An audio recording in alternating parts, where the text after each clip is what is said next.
Assalamualaikum warahmatullahi wabarakatuh. Berjumpa kembali dengan Aswaja Guardian. Pada kali ini saya akan membicarakan topik tentang persatuan, terutama persatuan umat Islam. Karena pada akhir-akhir ini kita umat Islam selalu saja dibenturkan dengan sesama Islamnya. Di mana-mana muncul narasi kadrun, yang intinya adalah mencela mereka-mereka umat Islam tertentu yang mereka anggap musuh, yang kemudian mereka anggap kadrun dan dibenturkan dengan umat Islam lain yang tidak dianggap kadrun. Pada dasarnya pembuatan istilah kadrun ini populernya di zaman PKI. PKI dulu mempopulerkan musuh mereka ialah terutama para ulama dengan sebutan kadrun. Sekarang istilah ini muncul kembali dan juga dijadikan istilah untuk mengkucilkan atau menganggap radikal kepada umat Islam tertentu. Padahal ini sebenarnya adalah pembodohan yang nyata. Karena pada dasarnya umat Islam itu sebenarnya di Indonesia ini tidak ada yang radikal. Radikal itu sebenarnya adalah ajaran Islam yang muncul dari luar, terutama seperti ajaran Salafi Wahabi yang memang seringkali menimbulkan perpecahan. Namun, pada akhir-akhir ini istilah kadrun ini tidak dilabelkan kepada Salafi Wahabi, tetapi kepada para ulama yang mereka anggap bertentangan dengan keinginan mereka, bertentangan dengan visi misi mereka.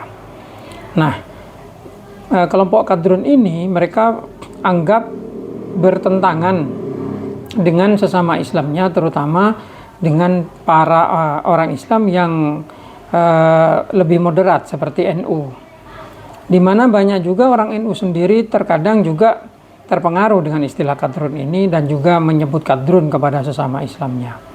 Ini sebenarnya presiden yang jelek, contoh yang jelek buat umat Islam, karena pada akhirnya umat Islam ini akan terpecah belah. Padahal yang mereka tuduhkan belum tentu benar. Yang mereka tuduhkan itu semata-mata karena politis. Alasan karena mereka bertentangan dengan keinginan politik atau partai politik atau kebijakan politik mereka. Nah, kekejaman seperti inilah yang membuat umat Islam di Indonesia ini menjadi tercerai-berai. Kelicikan seperti inilah yang membuat umat Islam di Indonesia ini rusak. Oleh karena itu kita harus menyadari dengan sebenarnya bahwasanya kita sebagai umat Islam itu tidak boleh terpecah belah. Jangan muncul istilah kadrun dari mulut umat Islam yang diperuntukkan kepada umat Islam yang lain.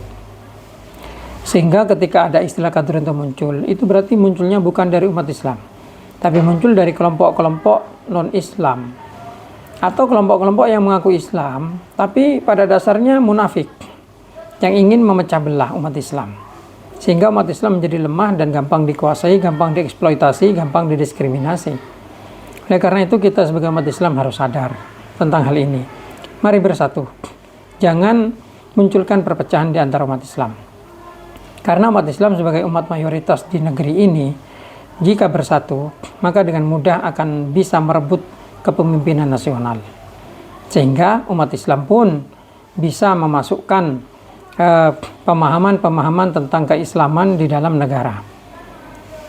Indonesia bukan negara Islam, itu benar. Tetapi bukan berarti memasukkan pemahaman-pemahaman keislaman dalam bernegara itu salah.